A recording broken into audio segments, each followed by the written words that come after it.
first performance car you fell in love with that you could actually own? I'm not talking about the first performance car you fell in love with. Odds are that probably wore a prancing horse or a raging bull. The first performance car that you could actually afford. For me, it was a car from Wolfsburg, Germany, a flash silver 1987 Volkswagen Scirocco 16V.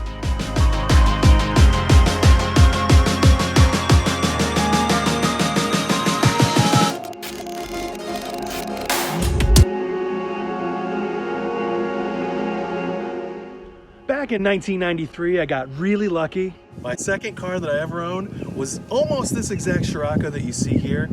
The Scirocco 16V is a car that, in similar fashion to the AMG 16-valve Cosworth that I have, was sort of Volkswagen's special performance car. It was built not by Volkswagen, but at Karmann Coachworks, with the head being done by Oettinger.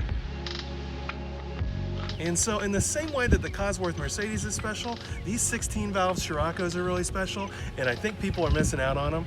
There's not a ton left because these cars were kind of built to be consumable. They were sort of like your first car, and then when you were done with it, it got crushed. And that's really a shame because these cars have a lot going for them.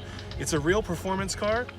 Let's check it out. So under the hood, this Scirocco is a bit special. I did everything that I couldn't afford to do when I was a kid to the car. So it's got tubular exhaust manifolds, it's got Autotech fuel enrichment, it has lots and lots of tasty little things that make it that much better. One more thing that I think is kind of requisite is the Euro bumpers. If you look at the Euro bumper versus the US spec bumper on this period Volkswagen, man, the Euro bumper looks so much better.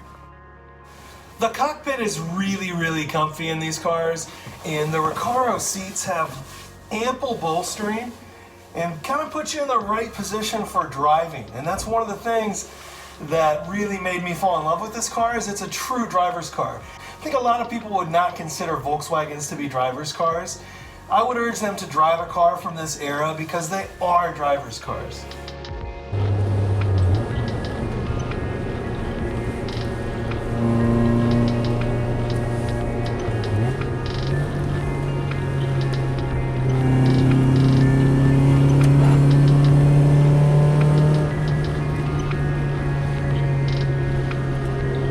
The 16-valve Scirocco. This one's pretty raw. I sort of built it to be like the 16-valve I wish I could have afforded when I was a kid. And solid motor mounts were probably not the right call because it's a little noisy in here. So we'll see if this even works. The secret to the recipe in the Scirocco, I think, is lightweight. The car weighs 2,200 pounds, and that's not much. There's not a lot of mass to move. When you hit the brakes, the car stops. When you accelerate, it goes. And that's with only 123 horsepower on tap. I've done a few things to the 1.8 16-valve, but let's be honest. I mean, back in the day, I seriously considered swapping a 2-liter 16-valve because it had like 11 more horsepower.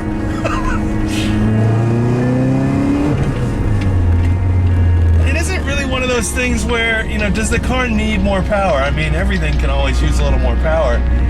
This thing sounds great. CIS mechanical injection for its time was super advanced. Since then we've moved on, but it sounds glorious.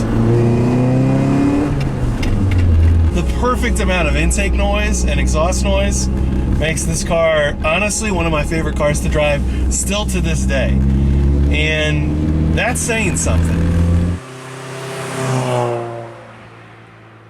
As you can see out back, one of the coolest things about this car is the back glass. You can see the back glass sort of waterfalls and cascades down the back. So it's got this really nice curve in it, and it's a shame to cover it. All of them are covered with a wing. This is the 16-valve, so it has the larger wing. But it's crazy to me that Volkswagen never gave you an edition of this car with no wing on it. It's very tempting because, I mean, does it need a wing? This car, you're going to do 125, 130 at red line.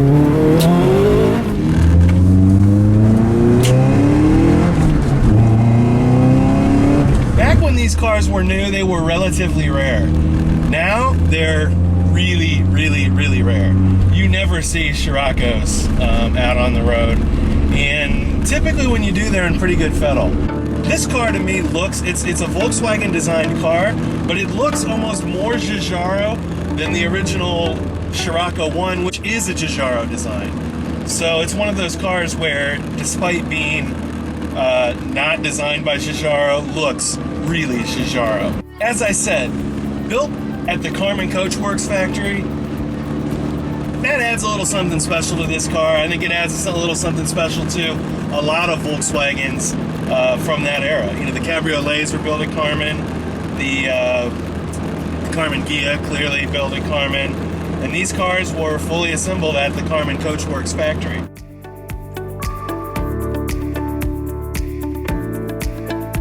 From a collector point of view, these are really starting to climb up in value, and I think that's due to two things. One is, like I said, there's not a lot of these left. These cars in this price range were kind of viewed as, I don't know, replaceable or disposable in a way. And so that is part of it. I think the other part of it is that because of what they were worth for so long, I mean, this car was worth a couple $1,000s for years and years and years. And I think that really hurt people wanting to spend what it costs to keep one of these on the road. When I bought this car, it ran all right. And then I went and had it painted, and I had a whole bunch of stuff done to it. And when I got it back from that shop, it never ran right after that. And so I tried a couple things. I had a couple people look at it.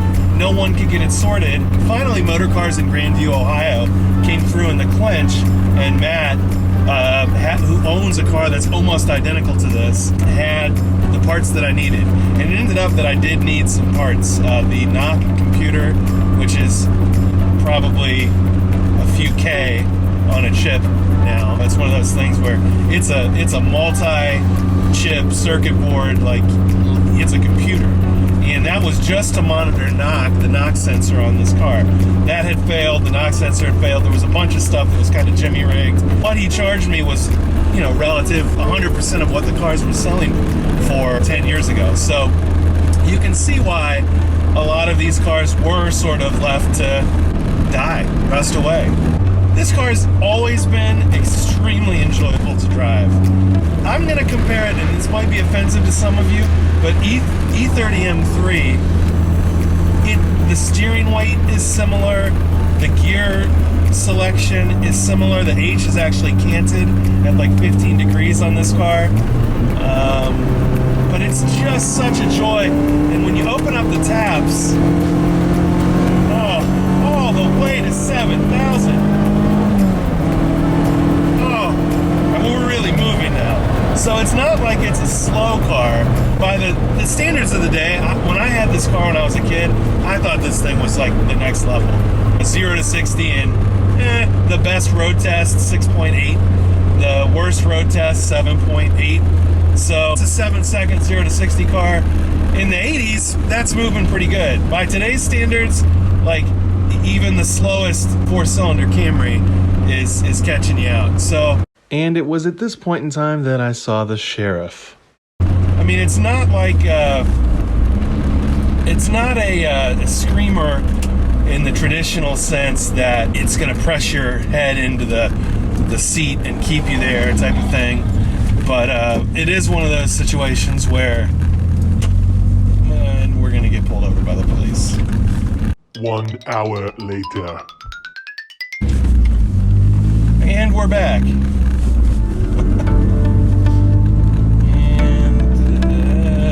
I put coilovers on it. I did, you know, everything that you would do to improve the car, but in doing so, it rides a little bit rougher. There's been no drilling or anything, but I did smooth the bodywork, so there's been a couple things that were filled in.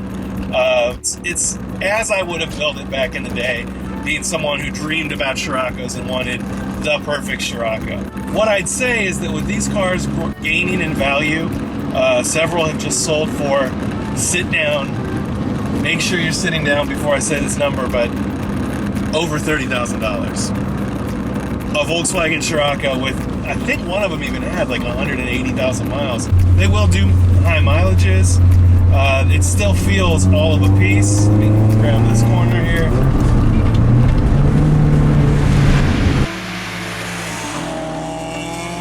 it's such an enjoyable car to drive. And I think one thing that many of you who now have the means to buy the cars that you sort of dreamed about, one thing I'd say is that these cars are so fun, and one of the things that makes this car so special is it's so out of phase with everything that's out there today. It weighs a solid 1,000 pounds less than even the most attractive sports car, and there's something to that that's just inherently right. And you're going to be rewarded with a driving experience that is pretty much second to none. I mean, it's famously Jason Camisa did a review on this car, and he'd rather drive this than a Bugatti Veyron. I don't know about all that, but I do know that now that this car is back to 100%, for the first time in a long time, looked for the long way home. I took a route that I don't normally take and turned a 20-minute drive into an hour and 20-minute drive. Now, even though it isn't the perfect car, it is something that's totally different and raw and visceral. It will trail brake, it will rotate, and that's something that, you know, these cars are pretty magical in a lot of ways. And they are still on the cusp of affordability. I know the one thing that's going to keep a lot of you from rushing out and buying one of these is that to get a good one, I mean, realistically, you're going to spend real money. You are not finding one of these for $5,000. And if you do, buy it. Honestly, almost no matter what shape it's in, especially if it drives. There are some areas to look out for. The bulkhead area, the area that drains, where it drains water through the floor. You know, those, it can rust. It's not a fully galvanized car, so the odds of it having a little bit of rust, semi-likely.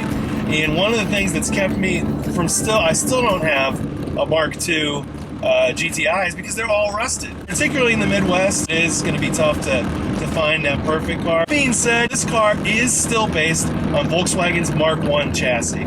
So it shares a chassis with the Mark I Golf GTI, Golf Rabbit, if you will. Is it the most talented chassis on the planet? No. But one thing that's a lot different from these newer cars that are maybe more talented, or they have better adaptive software to allow more grip to be used, or grip to be obtained, is they don't have the lightweight. The lightweight allows this car to do things you can't possibly do in other cars, in heavier cars, because of the mass. You can enter corners, in mid-corner you can scrub speed.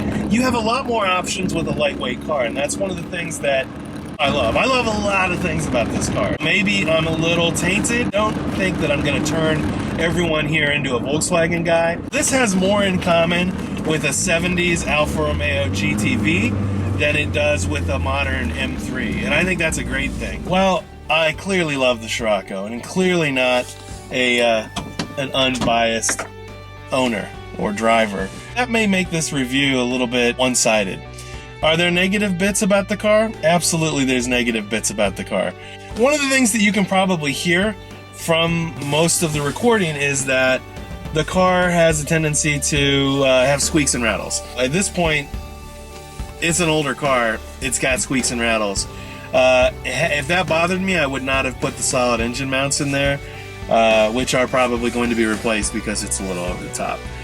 It's a McPherson strut setup in the front, so I mean, in terms of ultimate chassis talent, yeah, it's not like the world's greatest handling car, but I guarantee if you drive one of these back to back with a modern car, a car that weighs, maybe a car that has 500 horsepower and weighs 4,000 pounds, a couple things will happen. One, you'll be surprised how fleet this car is.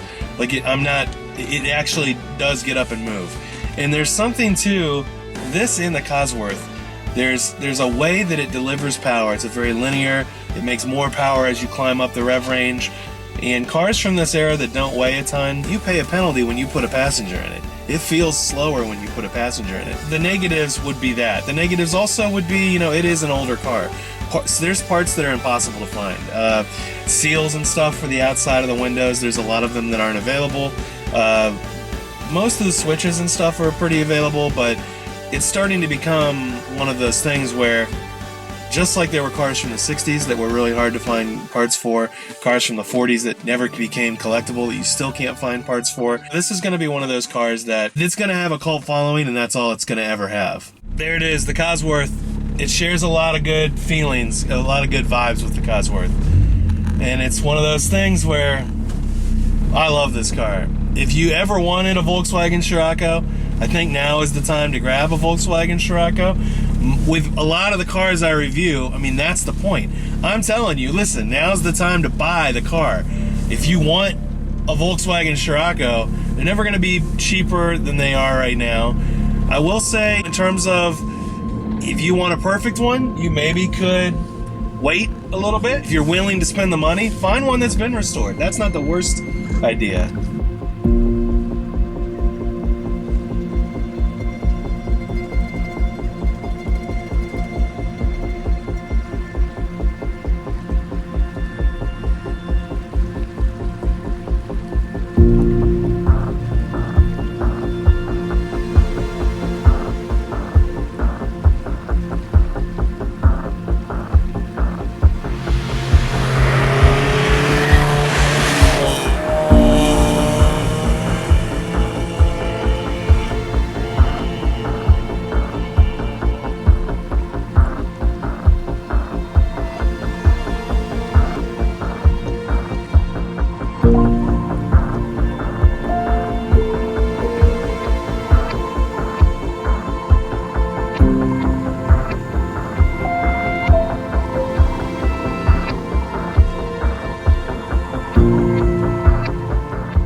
As enthusiasts, there's a lot of cars that we're passionate about. Porsches, Ferraris, Lamborghinis, Alfa Romeos. When you drive one of those cars, you get a lot of admiring glances, a lot of waves. Everyone, little kids, everybody appreciates those cars. When you drive a Mark II Volkswagen Scirocco 16 valve, the only people that give you admiring waves are the true enthusiasts, the people that really get it. So in some ways, owning one of these cars is for the true enthusiast. I recommend you get one. I love old Volkswagens. Check one out. Maybe you will too.